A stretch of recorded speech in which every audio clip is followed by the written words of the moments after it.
Thanks very much, Lutz, for having me and for that fabulous and warm introduction. You bet, you bet. So thank you for taking the time to talk to us and share your experience and insights with us, especially on how we construct the future of learning and workplace development around the world. As we do here on our podcast series, let's set the context through what we call the rapid section questions. So are you ready for us? I'm ready. Perfect. First, tell me which part of the world you live and work and how long have you lived there? My home is Johannesburg, South Africa. I've lived here for 8 years.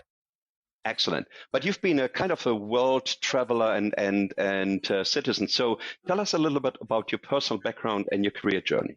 Well, in fact, I started my life with birth on the northern tip of the African continent. I was born in Cairo, Egypt, and emigrated with my family at a very early age to the United States. I studied in the UK and have found myself back in Africa, right at the other end of the continent. Actually, we have that in common, Maryana.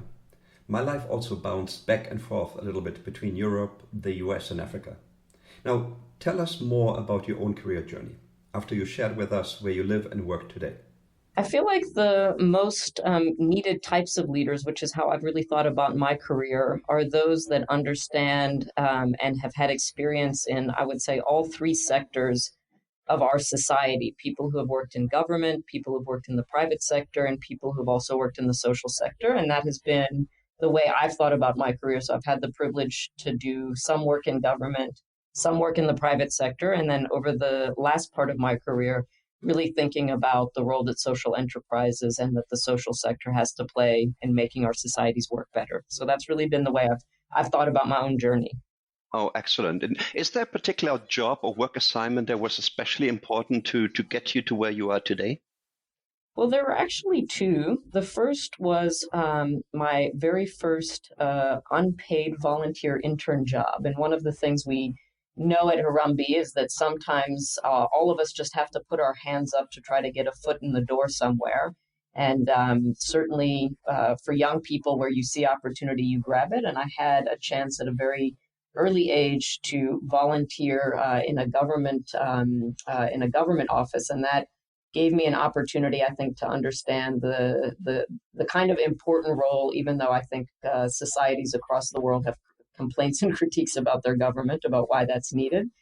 And then at the other complete end of the spectrum, and where my career went much later, was my job as the chief operating officer for Planned Parenthood, which is a significant and large and complex organization, and really trying to think about how you make systems change and social change at scale. Yeah, that makes a lot of sense. And by the way, if I may share that kind of a personal insight, is volunteering was one of the reasons why we got to know each other. I trust you remember that in my role for Africa at Microsoft, I created a volunteering program, and that was one of the reasons why we got together. Yes, that's right. And then I had the privilege actually to visit Harambee as well and volunteer. I think it was the interviewing, job interviewing support that we did as well. And it really helped me to understand what kind of an incredible organization you have built. And we will talk more about that. Yeah. And well, I will say, Lutz, it's so fascinating you bring that up just briefly, because this idea of creating volunteer opportunities for people to interact with some of the young people in our network can sometimes in 5 minutes have such a transformative impact on them as it has on you. So we thank you for coming and having done that. Yeah, that's absolutely amazing. Let's stay for a moment more a little bit on yourself. Do you have something like a personal career mission or any personal career advice that you would give a family member, a friend? Actually, I do. When I had finished university and had started my career, I did two things. I wrote a mission statement, which was very much about doing work in the service of others. And I think that that's been a consistent theme of my life, not just my work. The second is that I encourage people to think about putting together something that looks like a personal board of directors. Because if you think about organizations have mission statements that they must stay true. They must make sure that they don't get too off kilter. And the reason organizations put boards of directors together are, in some sense, to hold accountability that you stay committed to that mission. So when I made my own personal mission statement, I actually decided to do the same thing, which was to create a board to help hold me accountable to the mission that I had decided for my career. And so I would gather them periodically, similar to an organizational board, and give them an opportunity to really engage with me and make sure that I was staying true to my original mission. Oh, wow. I love the idea. You called it the personal board of directors. I love the suggestion, Maryana. Great idea. I think I will probably apply it to myself as well. At any stage, but definitely when you're in career transition, it's an incredibly helpful way to, again, just create accountability by people who know and care about you and can offer good advice, but actually in a more structured way. Absolutely. I can just imagine how that honest feedback helps a professional to stay true to their most important career objective. Now let's move on. This podcast series is all about the future of learning. What does your own, more personal approach to learning look like? I thought about this, in the sense that there's probably a single word that I want to use, which is iteration, because I think that the pace of change in this world requires us, and those of us who I think are committed and interested to learning and methodologies of learning, that our ability to iterate, to change, to be able to do a different and next flow once we have acquired information is probably going to be what's the most relevant, and what certainly for me has made me feel like that the learning journey remains fresh and constant is this idea of ongoing iteration, and it certainly informs a lot of the ways we think about learning at Harambee. Yeah, ongoing iteration. Interesting. I guess you would then agree with Chris Perry's suggestion that learning is indeed the new working.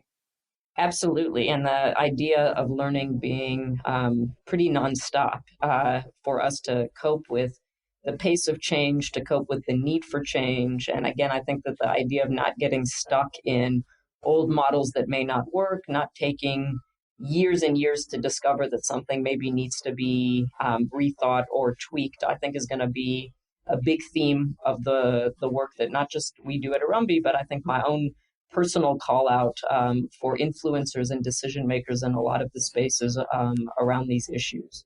Yeah, absolutely. Which indeed brings us to Harambee. So thank you for sharing a little bit about yourself, Maryana. Now let's talk more about Harambee Youth Employment Accelerator. Let's start with a brief initial introduction about Harambee. What is Harambee doing?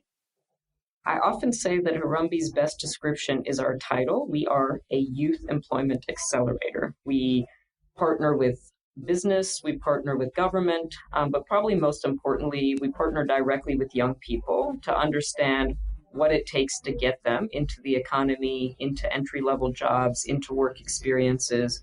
And we do that really through a combination of humans and technology, and probably most importantly, this idea of building change coalitions with our partners to change the systems around the young people and not just focus on changing the young people themselves.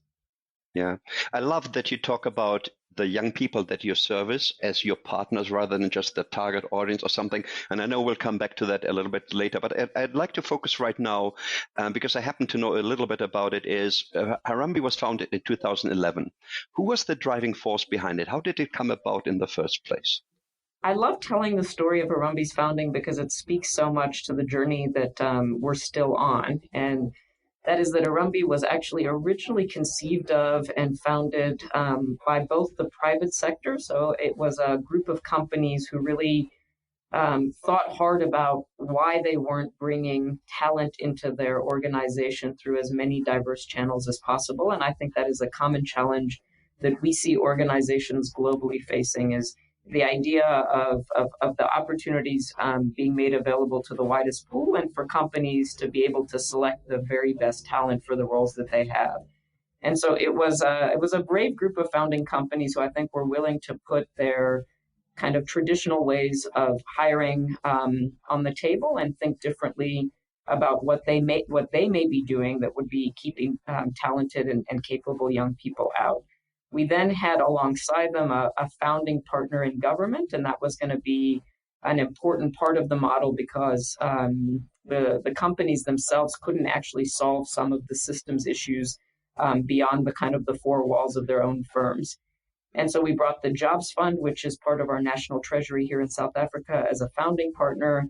And then these 5 businesses who, as I said, walked a 2-year journey of change and thinking differently, and an openness to really radically changing their hiring processes as the place Harambee was founded and started. And that has served us so well in the work that we do now because in many respects, the problems